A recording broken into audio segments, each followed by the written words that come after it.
الشیطان الرجیم بسم اللہ الرحمن الرحیم الحمدللہ الذی جعلنا من المتمسکین بولایت امیر المومنین علیہ الصلاۃ والسلام۔ السلام علیکم۔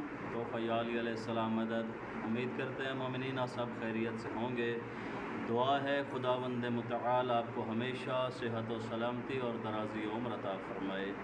آج کا جو ہمارا موضوع ہے وہ یہ ہے کہ قربانی کے لیے کون سا جانور جو ہے وہ بہتر ہے یا افضل ہے۔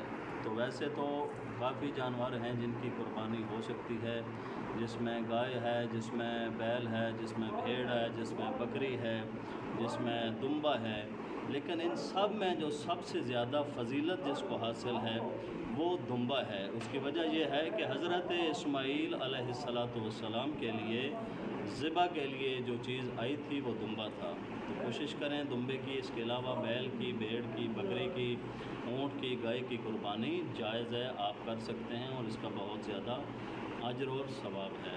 دعا ہے خداوند متعال آپ کو ہمیشہ سلامت رکھے، ہمیں دعاؤں میں یاد رکھیے گا۔ اللہم صلی علی محمد و آل محمد وعجل فرج آل محمد۔